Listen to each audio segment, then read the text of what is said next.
This country is at war with Germany.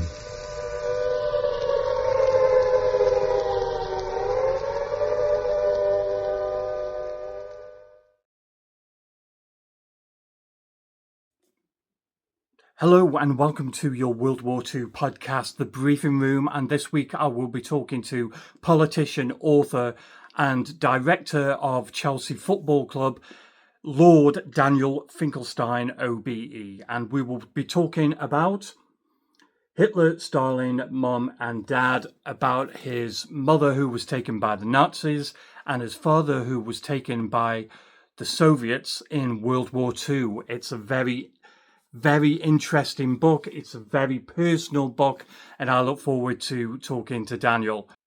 And don't forget to like and subscribe if you like this content, and I'll see you on the other side. Enjoy. Okay, Lord Daniel Finkelstein, OBE, welcome to the briefing room. Thank you for having me on. I'm very honoured to be on, actually, and I've been looking forward to talking to you. Oh, good. I've been looking forward to talking to you because your book, Hitler, Stalin, Mom and Dad, was excellent. Thank you. It's just it was like a thriller. Was that your intention for it to be like a thriller?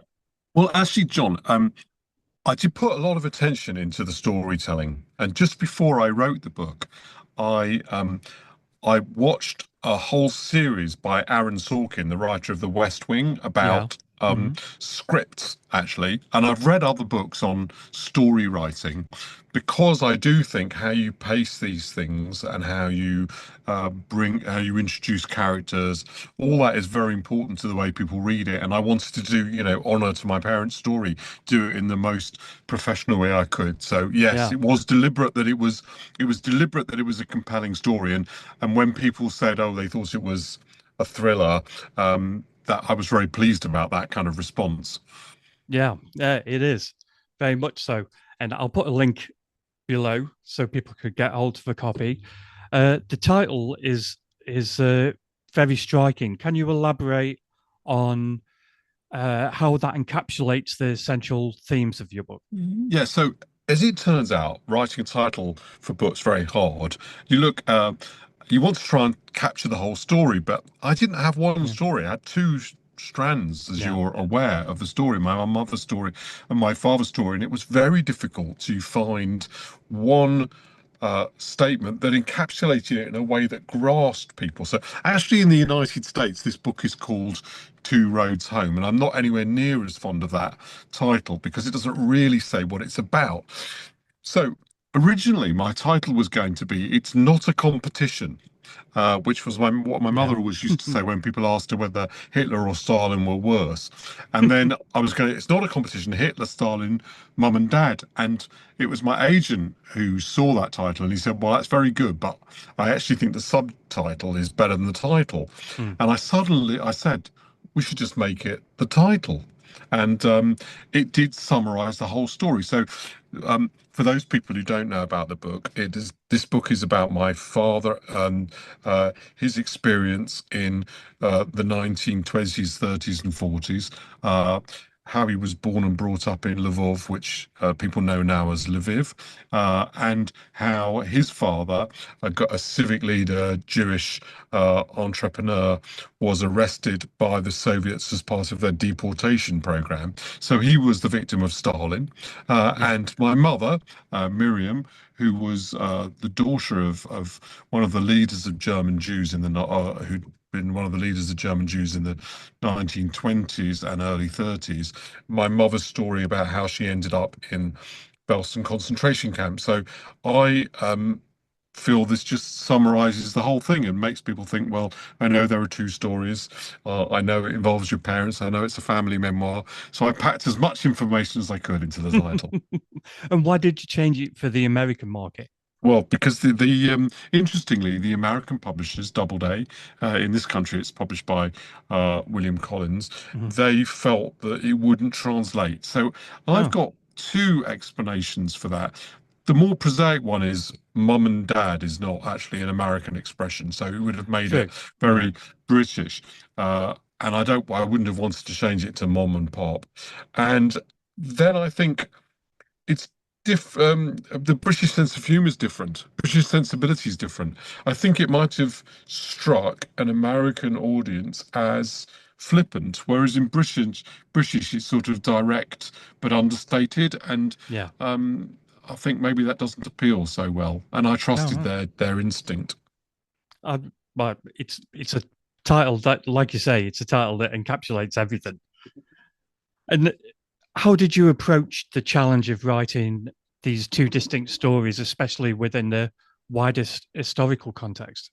Well, okay, there are it presented two problems. One, which in fact turned out to be the least problem. I had to work out what happened to my family at all points. So Mhm. I was determined.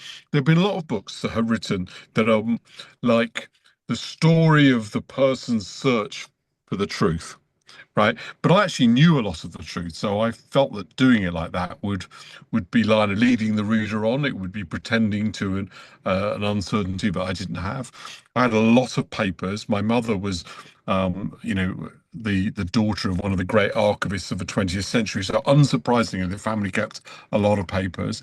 Um, so I had an awful, a huge head start on that front. So I had to get that in the right order. So, for Yeah. example, my father left a very long video of where he told his story.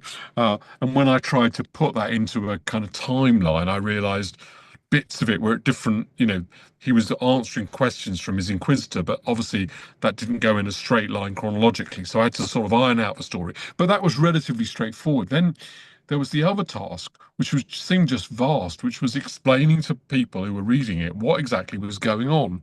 Mm. And at one point, I read probably for about a month. I spent reading the history of Lvov when my dad was born, in order to write what turned out in the book to be a two-paragraph exposition of the complexities of it, but I had to do all that reading just to understand it myself. While I was doing the book, I've got one of my good friends is Robert Harris, the novelist, the Yeah. historical novelist, and Robert gave me this piece of advice that he'd got from Tom Stoppard, whom he's worked with and who's a very good friend of his.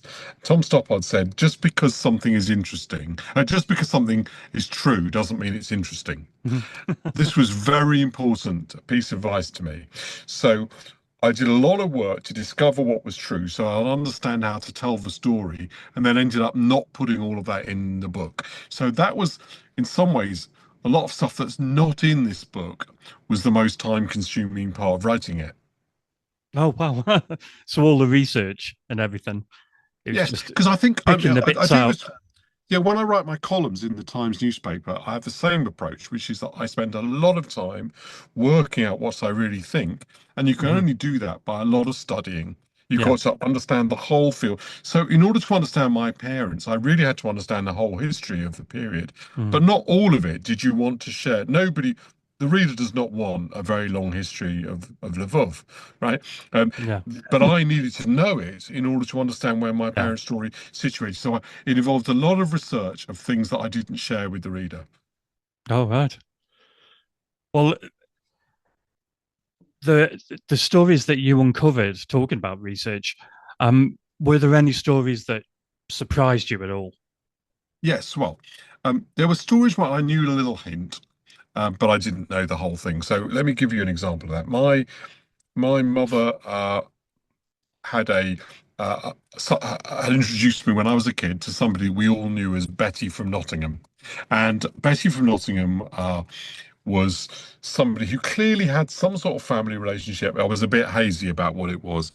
And then as I got older, I realized she'd been mum's nanny when they were, or au pair when I was younger. And when I was about to prepare the book, I mentioned to my colleague on the Times who was working with me then, David Aronovich, I said to David, there's this character called Betty from Nottingham, and as far as I'm aware, she had she sort of escaped the Nazis on a couple of occasions. I'm not Mm. exactly sure how.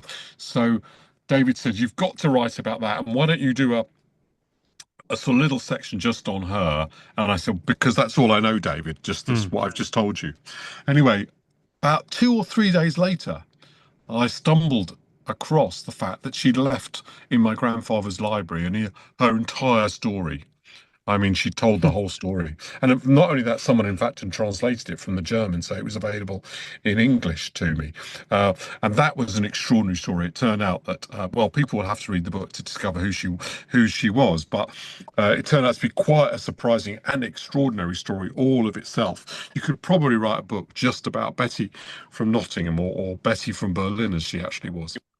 I was going to mention Betty later on, but as you brought Betty up, that was uh, a moment of levity for me. I think when I was reading about Betty, she was extraordinary.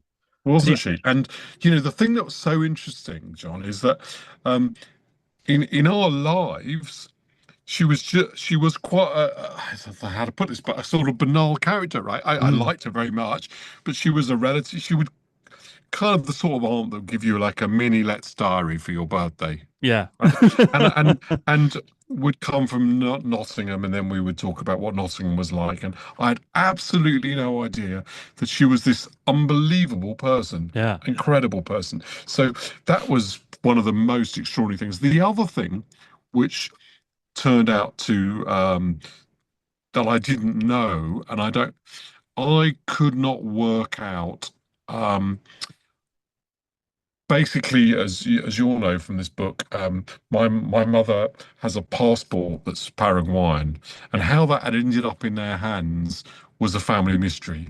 mm, And I was taking my youngest son to the dentist actually, and I got an email from somebody, and it revealed this mystery, and I was very difficult to concentrate on what a responsible father was supposed to be doing when I had revealed when such sort of important bit of I just got myself into the position where I thought this thing's going to have to remain a mystery, and I'm yeah, going to have to admit to the readers that I don't know. And I really don't want to do that. The whole concept of this book was I'm going to find out everything and I'm going to share everything without necessarily showing you my workings. But I'm just going to tell you the story in all the little details that you need. And to have such an important thing missing, where did they get these passports from, was frustrating in the extreme. And then I found out oh just when I wow. thought I wasn't going to. So it's good. Did your mum and dad actually know? Because I know that your mum, was it your mum died in 2011? 17. Oh, No, 17, and your 2017, dad passed away in, yeah. 2011. Yeah. Did they actually know that you were going to write the book about their Um, past? yeah, so we talked about it. I'm Hmm. sure that they intuited that I would. I'd Yeah, written about it in the papers, but they didn't really know about this book. I know that I always say about my parents, I know that they would have been really happy that I proud of me for writing it. They would have been proud of me if I hadn't written it, and if I'd written it and it'd yeah. been terrible, because that's the way the sort of people that they were. But yeah, they did know that I was taking a lot of interest in it, and Mum knew that I'd collected some of Dad's papers, Yeah, but it was only after when Mum died and we agreed between myself, my sister, and my brother that I would take all the family papers home from my parents' home when we sold that yeah. to my home. And some of that's now in the Wheeler Library, some of it's still up at my house. But they they they they were pretty encouraging of me finding out, and I did quite a bit of talking to them about it. So I have a lot of the background, and they were very supportive of the idea of telling their stories. They didn't. It wasn't some people. The attitude of their parents who've been through these is they don't want to talk about it, and they don't want anyone else to either. But they were keen on it. Yeah, I knew a guy who was in Vietnam and he didn't want to talk to me about anything that happened in Vietnam at all. So, Yeah, it's understandable. People do get that position, and I'd have respected that a lot, but that wasn't where Mum was. well, as we're on to your mum, let's talk about your mum, Miriam Werner. I hope I didn't butcher that. No, Butcher it's that. actually you didn't. It was close, but it was Miriam Weiner actually is how you Winner. pronounce the name. But Okay. um, Thank but you. people pronounce it in different ways. So yours is legitimate. It's just not how they pronounced it. um, what were your first memories of your mum talking about her experiences?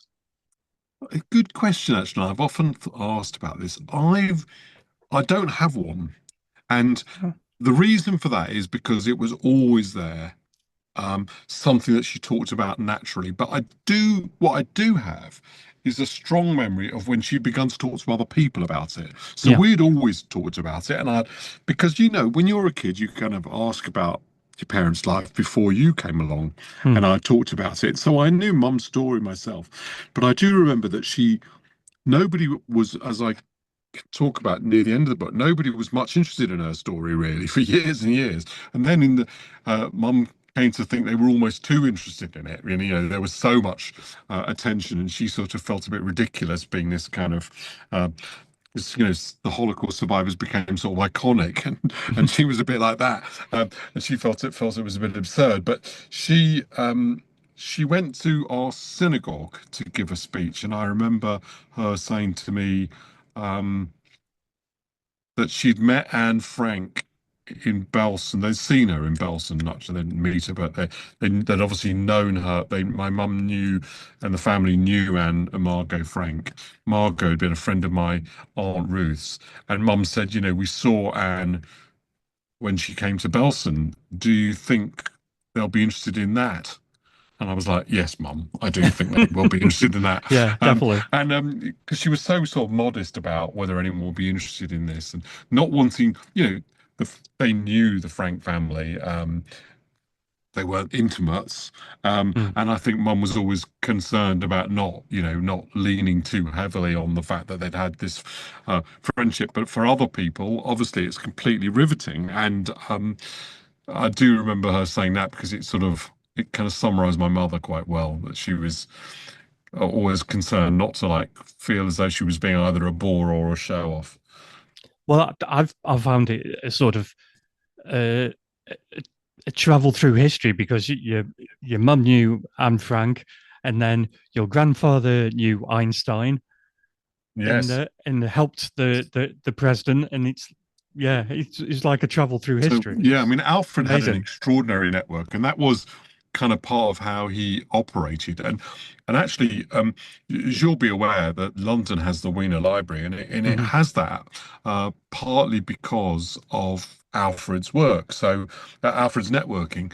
So after the war, Alfred uh, is facing a real struggle to finance his library, but he thinks one of the things he's got to do is to put it on some sort of formal footing. It's always been a kind of hand-to-mouth organization. He used to put it on a formal footing. He invites various establishment people to be on the board of this body, but he reads a letter from a Labour MP that in the Times, which he swore by, the Times newspaper, which is actually where I'm sitting when I'm talking to you, so it's kind of quite appropriate. But he decides to approach this member of parliament because this person had written about the having attended some Soviet war trials and just being struck by the crimes of the Nazis. So Alfred thought he would get in touch with this man, and he puts him on the board of the library. And this was a man called Jim Callahan, who, of course, later Yeah. had one of the great careers of the 20th century, became Foreign Secretary,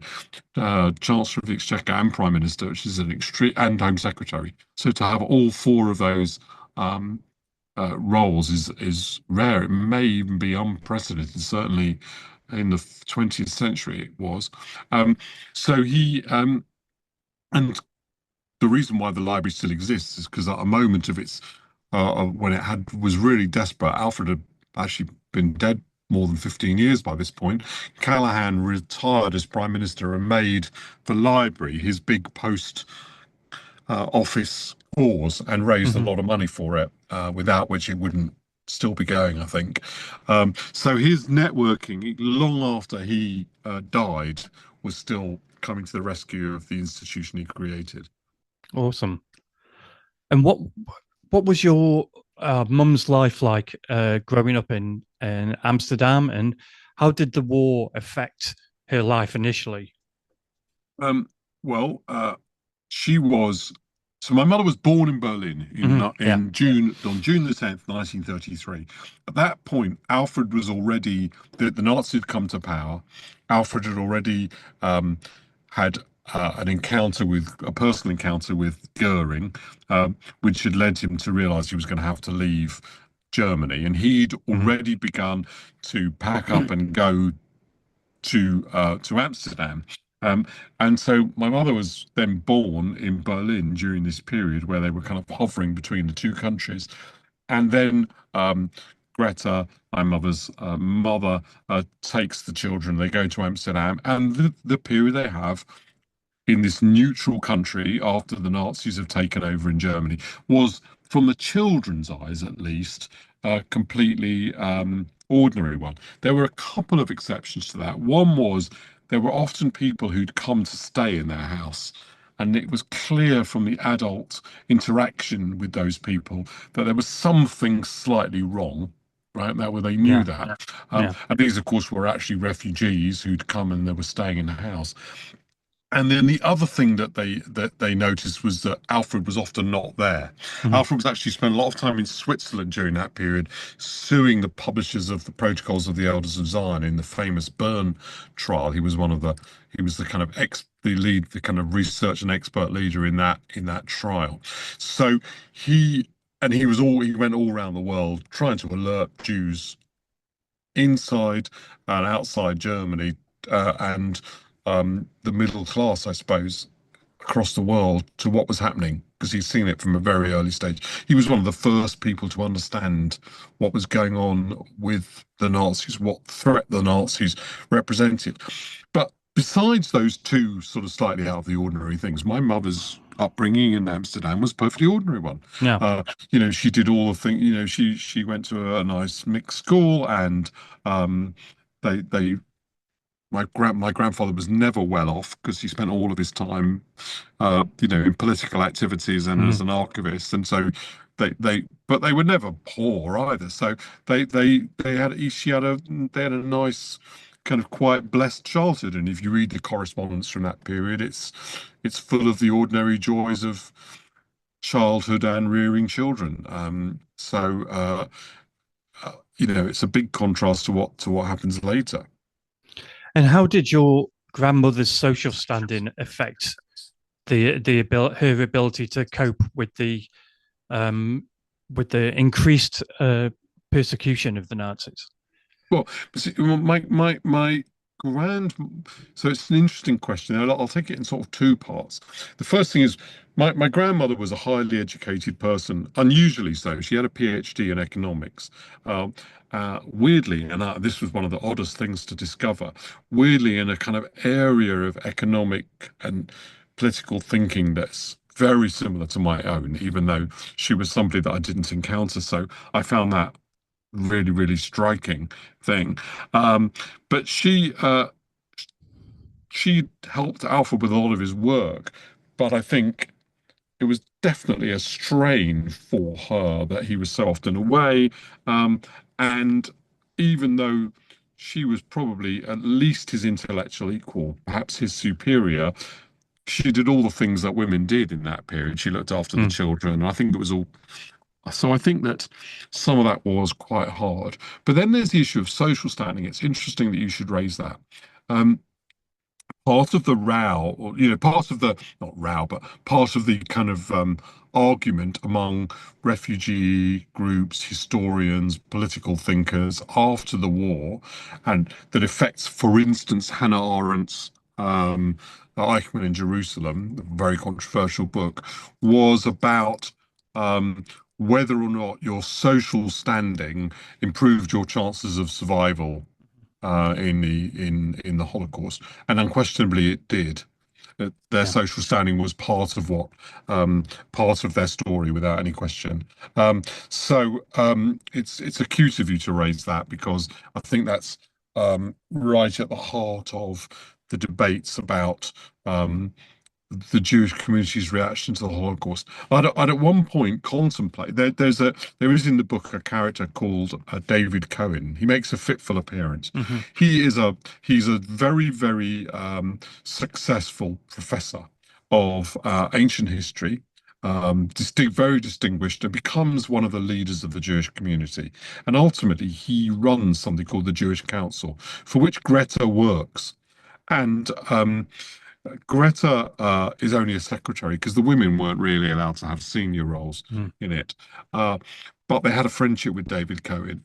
And that friendship persists after the war as well, because David Cohen helps Alfred re-establish his archive, the one that he had been working on in Germany, an archive of everything the Nazis did, and which ultimately becomes the Wiener Library in London. But he helps him establish that in Holland.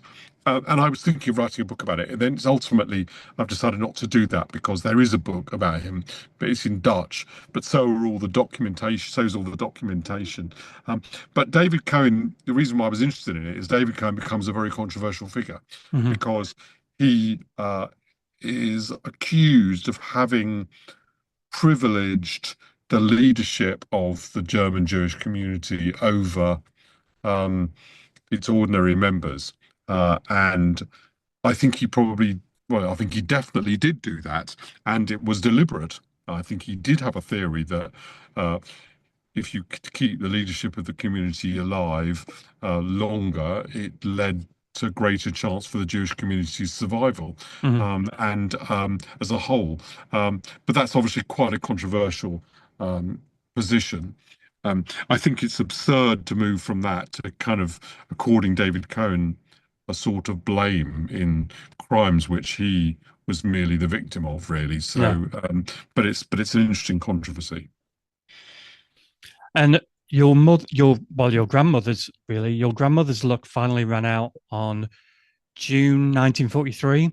In June the 20th, so Hmm. 10 days after my mother's 10th birthday. So uh, the luck you talk about was this, that people who worked for the Jewish Council were given a a kind of dispensation. They weren't among the first people to be rounded up. So the Nazis were rounding up people all the time, but they needed the Jewish Council to administer the Jewish community on their behalf. Very controversial, this, John. So to give you an example, the famous yellow stars that everyone has to wear, Yeah. the Jewish community, through the Jewish Council, actually circulates those.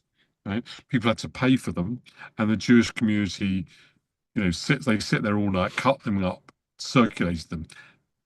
Were they making the Nazis' life easier? Yes, because otherwise the Nazis would have had to have done that. Someone like Hannah Arendt argues that made what would otherwise have been an impossible occupation possible because the Jewish community was doing their work. However, the other argument is that if they hadn't done that, the Jews would have basically been at home for months waiting. They couldn't work and they Mm. probably therefore couldn't eat or shop or do anything because they didn't have these stars. So they were in an impossible position. But the Jewish Council was doing this work. Greta was a secretary working on something called Help for the Departing. So she was actually they were actually kind of advising people, to take a coat or providing people with a blanket if they were arrested. And they always knew that one day there wouldn't be very many people left, and Mm. they would then wind up this council and arrest everyone else. So that's what then happens in. So by September of that year, everybody's arrested, but um, Greta was relatively junior. They're only secretary. She's only a secretary in the department, so she's arrested in June. And they went to Westerbork transit camp. And what was their life like there? So Westerbork was a place that had been built originally by the Dutch Jewish community as a place where refugees from Germany could stay. The Dutch government would allow that to exist as long as the Jews paid for it. And it was the Dutch government's way of coping with, waves of what had originally been, in fact, legal, but then became illegal migration from Germany into Holland. They so therefore this place had originally started as quite a reasonable place to live. By the time they got there in June 1943, it was no longer that. Um, and it was administered a lot of the time by the German Jews who'd been there originally. Those had become the camp elders, actually. Mm. And so it was of some help, I think possibly life-saving help to the family that the German those German Jews had been helped by Greta in the past because she'd been working this help for the departing, but she'd also done refugee work before that. And some of those refugees knew her from that period. And it's speculative, this, but I think that at moments where their life were threatened, some of those people may have come to the family's aid. The Yeah. reason why I say that is it was fine to live in Westerbork. It was not pleasant, but it was all right. The problem was you didn't live in it very long. Every Tuesday, there was a transport that went first to Sobibor and then ultimately to Auschwitz. Um, and this would go, in fact, at some points during the conflict, it went twice a week, but normally it was on Tuesday. During this period when my mum and her sisters and my grandmother were there, it was going on Tuesdays, and it basically transported you to your death. Hmm. And so you had to do everything you could to get out of being on one of these transports. And the only way that you could really do that was by proving that you had some value to the Nazis in some way. So one value that you might have to the Nazis is you could be a hostage that could be swapped for guns or money or other people, not Germans who were in Allied occupied countries.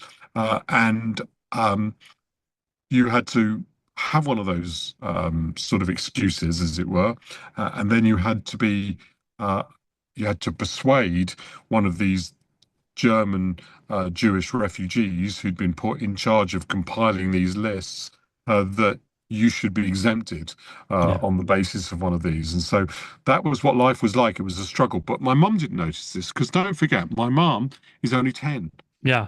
She was she found it very oppressive. She describes kind of basically spending a lot of the early time in that camp just crying, and that was very difficult for her mother, I Hmm. think. Well, I mean, your grandmother was comes across as a very brave lady, very positive lady, to keep the spirits of her children up. Do you think without that personality there, your mother's life would have been harder? Yeah, I mean, look, it's difficult to be sure. Uh, the kind of most heartbreaking bits of the research actually were there's a letter that Greta has written to my Aunt Ruth on my aunt's 16th birthday, which my cousin Michael found in a drawer um, marked private when Ruth died in her 80s, Hmm. and my cousin collected this, and in fact, because it said private, he dallied with the idea of destroying it, which would have been horrific. But luckily, he didn't do that. Mm. I understand entirely why he thought that. We're a very close family, and I adore Michael. But he did, and I see what he was thinking. But in the end, he fortunately decided not to do that, and he gave it to the Wiener Library, where I was able to use it. And you can see from that how oppressive being an adult in this situation Yeah. was, much worse even for than it was for the children because they kind of had more idea what was going on. Hmm. Yeah, I guess. Look, later in the war, undoubtedly, um, Greta also fed the children out of her own mouth, and that was, a more concrete way rather than just the morale in which she saved Yeah. their lives. And how long were they at Westerbork before they moved on to Belsen? And was their Um, life much different at Belsen? yes, so 6 months. Um, which is a long time to be in Westerbork. Hmm. Okay, so don't forget there are these transports every weekend, and even if you had an exemption, and I've mentioned earlier that my they have these passports, Paraguayan passports. Yeah. The mystery of which the reader will uncover. But even if you had one of these, you there were lots of occasions where people were just taken because they needed to fulfill a quota, and whether they had an exemption was became irrelevant. 6 months was a long time to be there, and they get offered this opportunity to go to Belsen. Now, that may seem like a very odd way of putting it, but Belsen did not have transports. It did not have these weekly transports because Belsen was an exchange camp uh, designed to hold people that Himmler hoped he could swap for. I Hmm. mentioned the things that he wanted to swap for it. So they accepted this opportunity to go to Belsen because partly it was described to them in glowing terms, the sort of camp that it was, as kind of almost like semi-release, um, but partly because um, if they stayed in Westerbork, they would die. And Yeah. they would have died, there wasn't much choice but to accept it. I mean, apart from anything else, they weren't really being offered a choice. They were being told it was presented to them like it was a choice. Um, they went to Westerbork, and Westerbork was immediately a grimmer, more oppressive still, even more than Westerbork. Um, and as it progressed, also a place where there was no food, and there Yeah. were, and that's the most kind of overwhelming part of Belsen. So people die of disease and they die of starvation. And my aunt Ruth kept a diary in which with little entries, and the ones in which there's the words "no food." Increase in intensity as the year they spent about a year, well, not about, almost exactly a year in Belsen, and Wow. I know a bit about Belsen, and I know it wasn't a great place to be. It was a nasty place to be. And yeah, when I read that they were going to Belsen, my heart sank. Really did. yeah. Well, that's right. So what I hope people will get from reading this book is a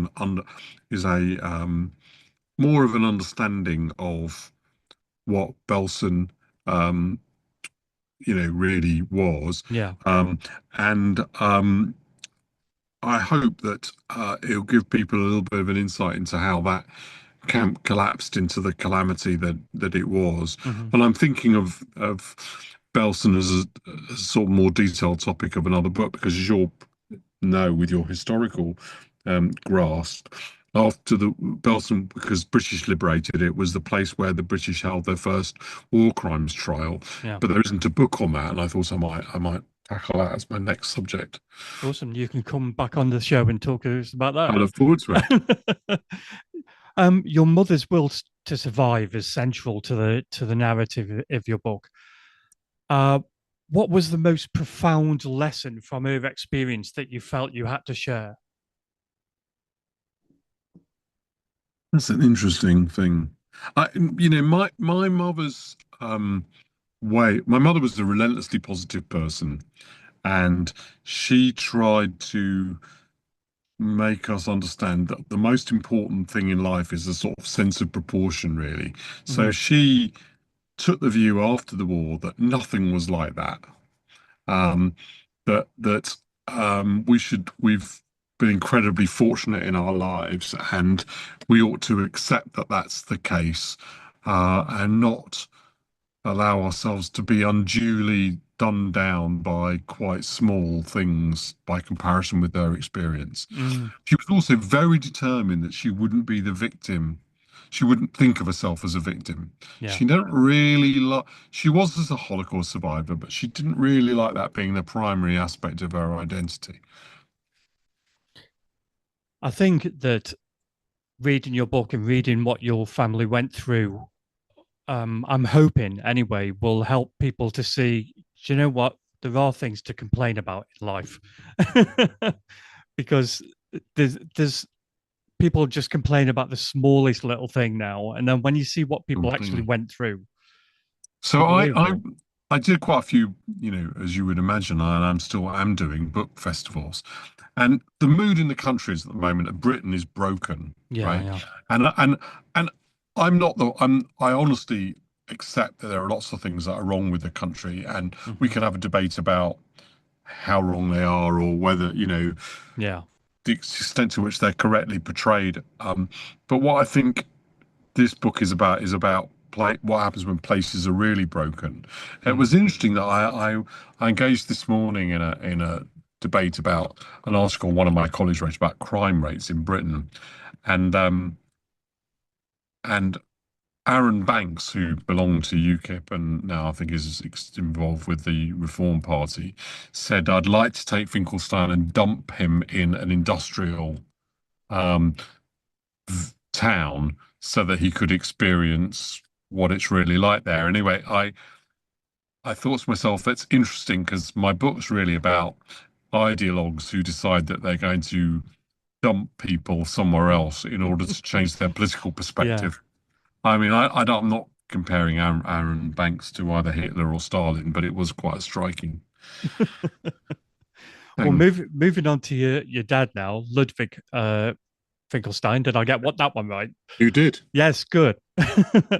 Who was also an OB. Um, what did you know about his life in Poland before deportation? Well, um, so the moment that made this book possible came when I visited the Wien Library and I happened to hear a small audio clip of my dad in an exhibition on refugees. And I was a bit surprised by this. I didn't know he'd given an interview. And I asked for them to send me the CD. Anyway, because I just listened to it, when they sent me the CD of this couple of minutes of audio, I put it in a drawer. And Mm. only a year later did it occur to me, oh, it'd be quite interesting to hear Dad again. So I took it out and I put it in the CD player and it wouldn't play. I was a bit irritated. Put it in another CD player, didn't play again. So I start looking at this CD and I think, oh, it's actually not a CD, it's a DVD. Why have they put this clip on a DVD? So I put it into the DVD player and it turned out to be a 4 hour DVD, Oh, wow. not a 2 minute CD. And my father was telling his story. Anyway, I therefore learned a lot about my dad, which he had told me, to be fair, but which obviously was in much greater detail, Hmm. and recorded much better than I otherwise would have done. So my father was born in 1929, the son of a the way that, so some people describe him as a prosperous merchant. My grandfather was a rich man. Hmm. So that when I was doing this work, I came across a description of him in a Polish guidebook, actually, that called him the Iron King, right? Yeah. And that gives you, he worked in iron and steel, and that gives you an idea of the kind of depth of his, or the sort of scale of his prosperity, the Iron King. Um, and he was a very successful supplier of all sorts of metals and a big civic leader. And my father was the only child of Lusha and Dolu Finkelstein. So Lusha and Dolu, they had a beautiful home.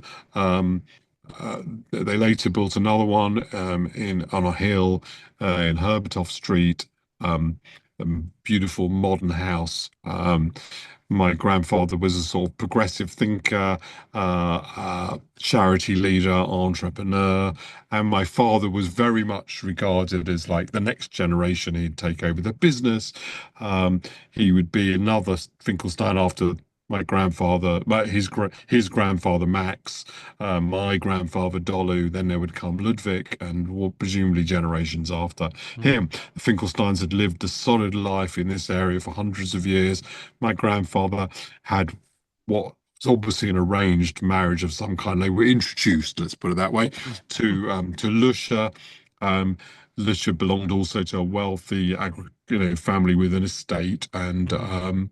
they lived in the Galicia as well. So that gives you an idea of my father, describes that kind of period in his life as blissful. There are just these little things when he's pressed on it, and I remember talking to him about it as well, where he talks about anti-Semitism in school because that definitely existed. He talks about punching another student Wow. who'd been anti-Semitic to him, Mm. which was completely so ridiculously out of character to my dad that I Yeah. realised it must have been quite a traumatic and unusual event.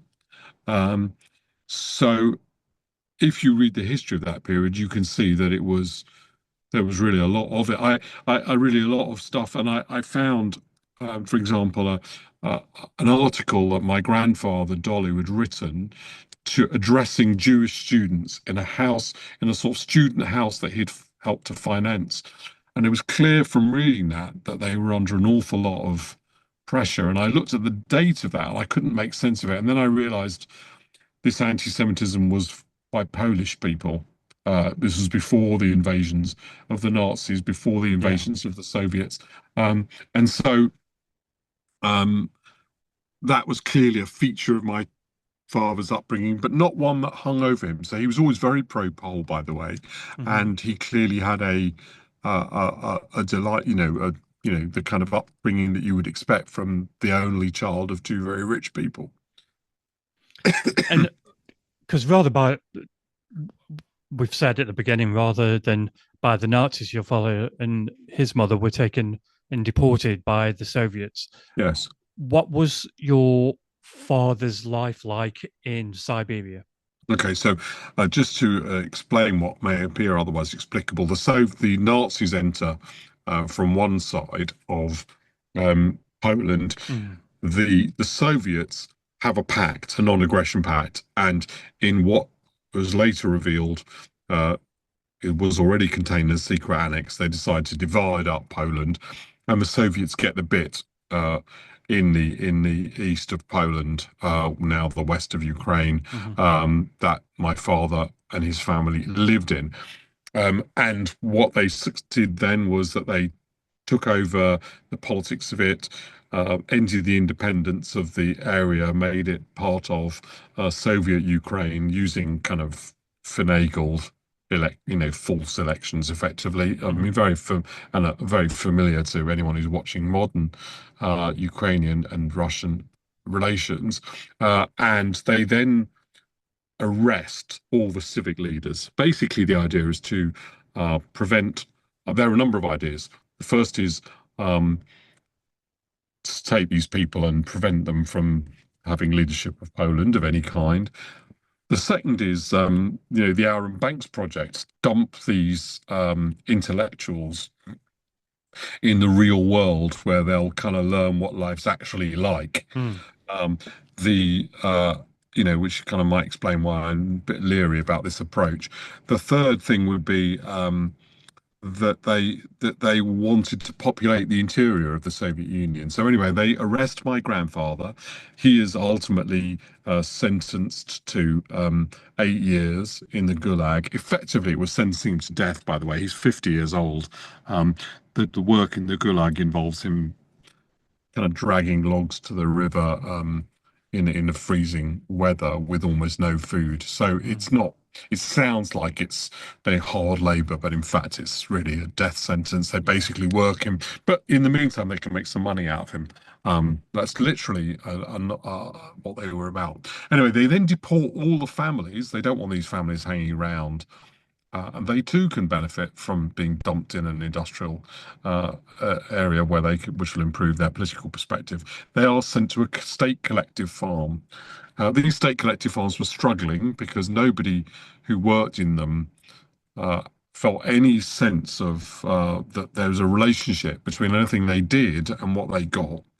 So therefore, they didn't do anything. The one thing they looked after was the cow that they were allowed to keep for themselves, and that was their only property. So therefore, they looked after that very, very well. But apart from that, so my grandmother called the place to which they were sent, which was on the edge of Siberia and Kazakhstan, an island of hunger and death. Um, and indeed, many of the Poles did die there. But what happens after the first winter, and the winter's absolutely horrendous, uh, is that Hitler invades the Soviet Union. And this event, which was calamitous for the rest of the Finkelsteins who were still in Lviv, my grandmother is one of seven children, and she's the only one of them that survives the Second World War. Oh So it wow. was a disaster Mm. for those people, but it saved my father's life because if he hadn't been in, if he hadn't, Hitler hadn't invaded the Soviet Union and Stalin hadn't changed sides, my father would have died in the winters in Siberia before Yeah. long. What do you think was? What do you think the winter? Because I was going to ask you, what did you think your father's greatest challenge was? Was it the winters? Oh yeah, unquestionably the weather. Yeah. So look, the weather and the food, right? So the these there was these state collective farms. didn't produce anything because nobody was interested in producing anything because there wasn't any relationship between their effort and what they got. So they had very little to eat, and Mhm. then and in the first winter, they didn't have any fuel. Uh, this is because they didn't appreciate what was about to happen. So Yeah. they would be in this small below freezing hut that was made out of cow dung, and they wouldn't have any, and they wouldn't be able to cook anything because they wouldn't have any fuel. And they don't because they weren't prepared for that. So a lot of the poles died. About 10% of the poles in their particular farm died in the first winter because they didn't know that.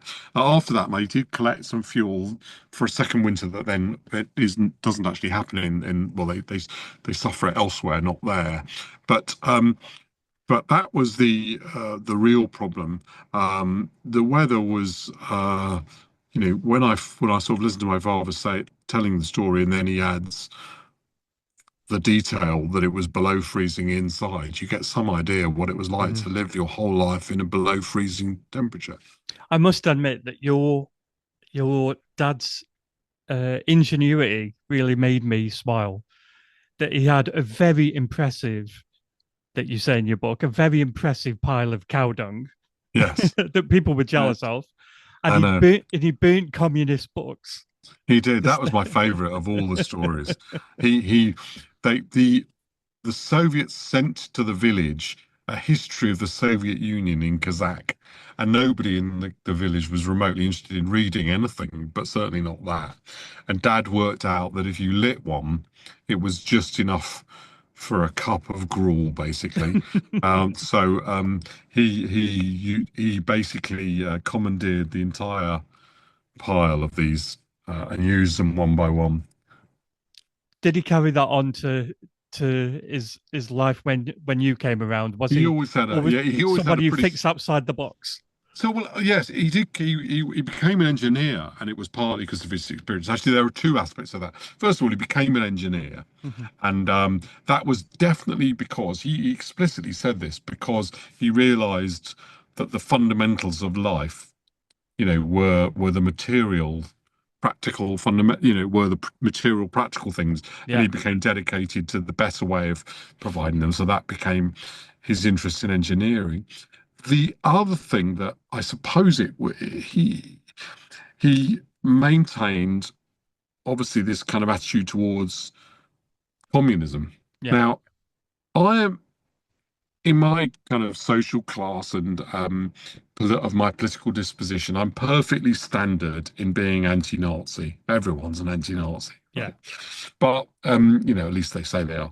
Um, But what I'm unusual about is my wariness about the far left. I definitely got that from Dad. Right? Yeah. My father was never an excessively ideological person, and he was a very he. Both my parents thought a lot about the sense of proportion. So my father was kind of very pro Harold Wilson, for example. So he didn't make him into a reactionary, but No. his problem with the Labour Party was always, what about Ian Mercado, who was a left wing person who was like a much more open attitude towards communism.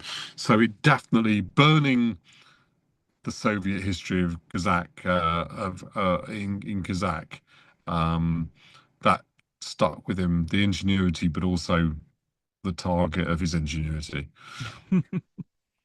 And I mean, your book doesn't shy away from the horrific realities of war. Um, were there any experiences of your parents that you found uh, too difficult to tell, or you No, did tell nothing. but you found them No, difficult? yes, that's a good question. There's nothing that's too difficult to tell. I've told it all. Yeah, Um, uh, but I found so my mother had a beloved sister. My mother's my grandmother had a beloved sister, yeah. Trudy, um, and the family, the two sisters went everywhere together. They had the same, they lived on the same streets. They were in and out of each other's houses. They looked after each other's children, and they eventually end up being arrested together, or at least at the same day. They end up in Westerbork together, Mhm. um, and then the story.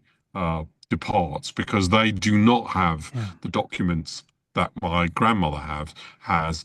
They're not able to prove to the elders that they shouldn't be deported, and they are deported. My grandmother's sister, my grandmother's brother-in-law, and my grandmother's nephew Fritz.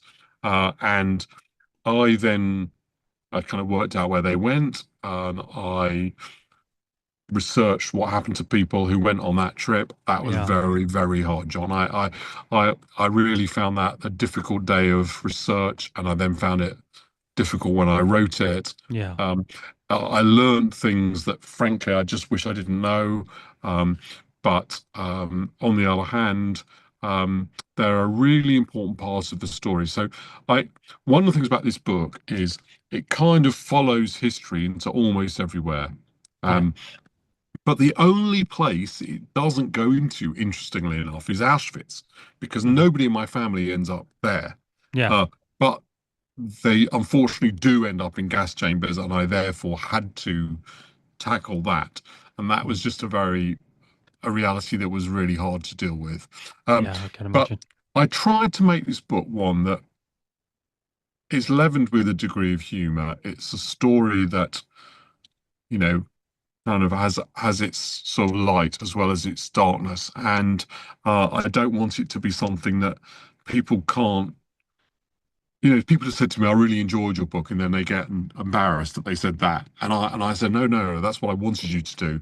I want Yeah. people to read it. I want people to read it and think, God, that was an interesting tale." And I had some up points as well as some down points, and it was upsetting, but it was also uplifting, and I want that to be people's reaction. So I had to all go in Yeah. there, but hopefully I don't make people feel that was too painful to read. No, like I said, you don't shy away from the horrors of war, but I did find a lot of hope in the book, a Oh, I'm lot of glad. hope, and some humor, especially with Betty, and but yeah, I'd found a lot of hope in there. So it was a really good balance, Thank you. and as we've mentioned before, that you also talked about your grandfather and his collecting of information on the Nazis and Yes. helping the war effort. And I just wondered how important was it to include his story? Oh, look, he's one of the main characters in this book. Hmm. It's simply, astonishingly, have this grandfather who was this incredible leader politically and intellectually. And I remember that when I first joined the Times, I offered to write an article about Alfred and about my grandfather, my mother's father, and and it was in T2, the sort of supplement section of the Times. And the day it appeared, the editor called me and said, "Can you come and see me?" And he said, "Yeah." I said, "Yes." And he said, "I want to offer you an apology." And I said, "What for?" And he said, "Because there were a number of things that were put to me as a story for that day's paper, and I selected one of the others to put on the cover of T2, and I made a mistake because I've read your piece now, and that should have been the front of it because my that story is unbelievable. So Yeah, no journalist would leave out Alfred Weiner. I mean, Alfred Weiner was. Um, I think a lot of historians would agree with this. He was one of the first, maybe the first person really, to say there could be a pogrom in Germany caused by the anti-Semites. He then understood in the mid-20s, at a point where other people thought he was wrong, that Hitler was going to be the leader of this pogrom sorry. anti-Semitism, and he began this work of researching Hitler. He ends up being confronted by Goering. He sues the publishers of the Protocols of the Elders of Zion. He helps them out. He works with Isaiah Berlin and the Queen's brother-in-law, and during the Second World War, exposing Nazi plans in Europe. He travels around Germany trying to persuade them of the dangers of fascism. His is an extraordinary life, really. I thought he was gutsy as hell. Yeah, yeah, he was. He really had Actually, no that fear John, of the that's interesting. Nazis. So that's very interesting. That is an aspect of him that I had not appreciated. So God, yeah. while I was researching it very early on, Toby Simpson, who is the director now of the Wien Library, sent me this article about Alfred's public speaking, which was about a meeting that he'd gone to, which was broken up by effectively members of Nazi stormtroopers. Mm, Effectively, I mean, at that time yeah. the Nazis weren't in power, but by them it was extraordinary. And I realised Alfred had been a very courageous person, as well as very forward thinking. But that physical courage, actually, I'd not really thought of, because during the war he goes to the United States partly to get out of um, Britain, where the bombs, I think, were very difficult for his nerves. Hmm. And I kind of built up an impression of him on the basis of that, which this stories about what he did during the 20s really belie. Actually, he was very courageous. Yeah, very. To carry on, even when he loses his whole collection in a fire, to carry on and just keep building and building all Yeah. this information Well, that could they help end the up war effort. destroying. So the fire is really, is sort of self-inflicted. They have no choice, because they're being effectively chased down by the Nazis. Yeah. So he yeah, he shows a lot of courage in those circumstances to begin Oh. again in Holland, and circumstances where he had to keep his work secret. And then the Mm. other thing that I really struck me about him is, after the war, he faces this extraordinary battle to keep his institution alive. And it's very nip and tuck, that, Yeah. because nobody after the war sort of sees the point in what he's doing. And it took a long time uh, before the library, which now, has now got more secure funding. It's always we're always trying to raise money for it the whole time, but I think it's doing much better now. And it's a very, very important collection. Very important. Thank you. I think so too. And your book explains themes of trauma. How did each of your parents cope with the immense trauma that they suffered? So that is, I think, the biggest, I suppose, enigma of my childhood. They were extraordinarily well adjusted, extraordinarily nice, kind, level-headed people, really, Hmm. who processed what had happened to them, I think, in a similar way, which is they had kind of had a politics of a kind of gentle process liberalism, I suppose you could say. They were very keen on free speech and the rule of law, um, and they were kind of moderates in their politics and always on edge about extremism, but not in a sort of paranoid or kind of hole in the wall type of way, in a very mainstream way. And Hmm. if you didn't, sometimes my mother or father would talk about their experiences to somebody, and they'd be completely amazed that these kind of perfectly um, not sort of normal and well-adjusted people have been through this extraordinary experience. And also, your book talks about, and I think I've said this, extreme cruelty, but also acts of great kindness as well. And what lessons can we learn from your parents' stories to help us prevent further atrocities, or can we? Well, Can we prevent it? yeah, I think there were lots of um, so I'm not sure that last question, by the Uh-huh. way. I think, unfortunately, that'll be tested again and again and again. And I worry Yeah. about it right now. I'm I think people's capacity for kind of extremism and sort of and violence, actually, is really Yeah. uh, seems to be kind of recurring theme of humanity. So I worry about that. Um, my parents were there are a number of things, I think. First of all, I think there's the things that we think are uh, this kind of terrible broken system. We ought to feel fortunate. We've got a stable, um, and kind of gentle political democracy with Hmm. politicians who, generally speaking, proceed by trying to argue their case and persuade others of it rather than by trying to kill each other. Um, and we ought to be fortunate that we have that and protect it. I know that the fashion is to say how terrible the politicians are, but they're like a lot worse politicians in the history of mankind Yeah. than Jeremy Hunt and Yvette Cooper, right? You know, it's a lot worse than that. In So America, that, I've one now. yeah, well, you know, so in America, I'm much more concerned about that Yeah. than I Yeah. am here. But anyway, so that's the first thing. The second thing is that they were um, very they were very concerned about the kind of institutions, the rule of law, and you know, I was always taught when I was growing up, my father was always very insistent that if I was going to be involved in politics, I had to also keep the law, even on the most minor things, because his view was if you don't do that, what's the point of politics? You could just impose your opinion.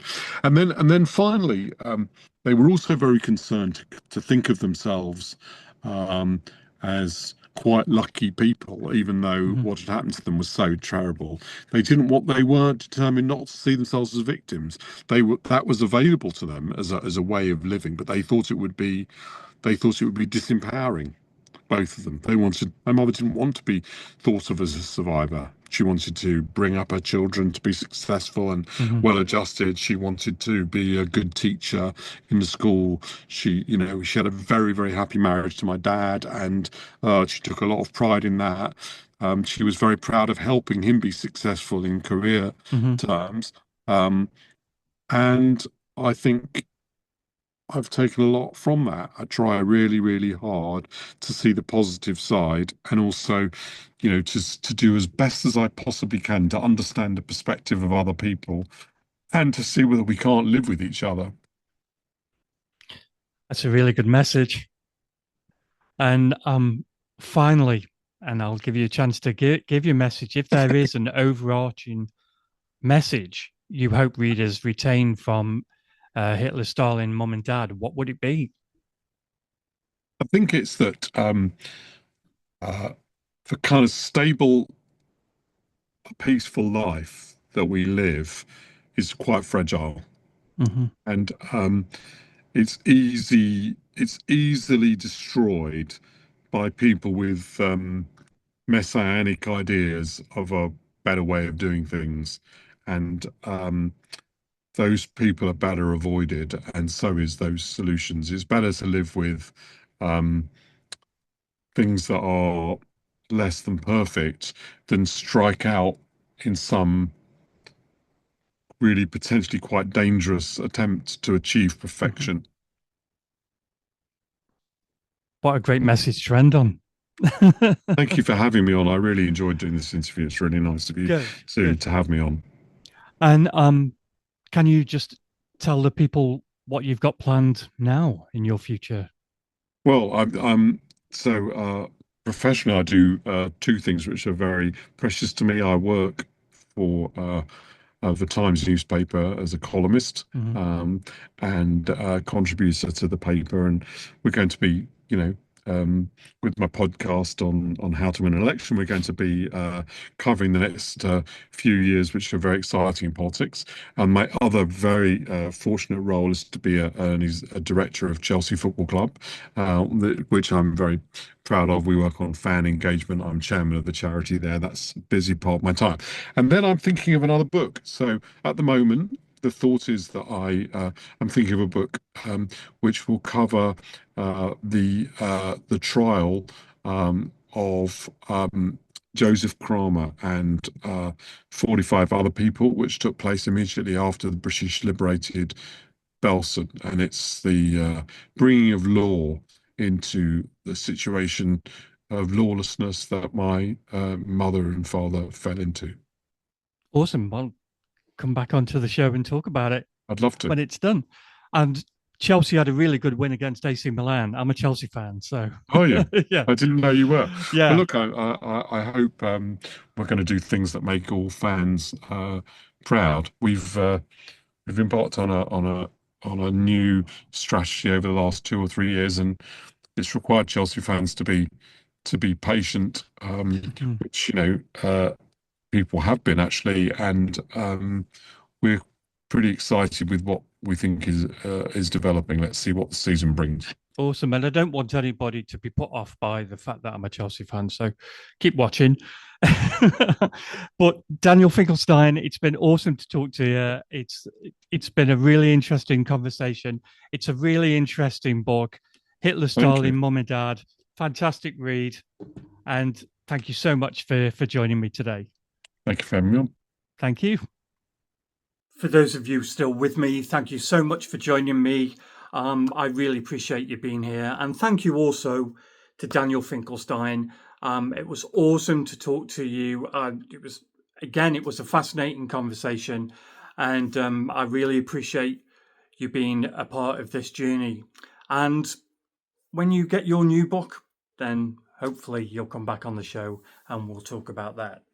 Now, next week, we will be talking to James Bradley about Flags of Our Fathers and about his father's participation in the flag raising.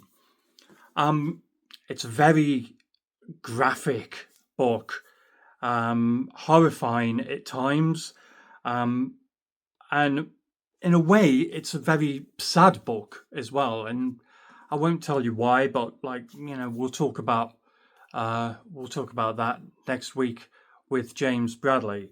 So if you're interested in World War II, then please join me then.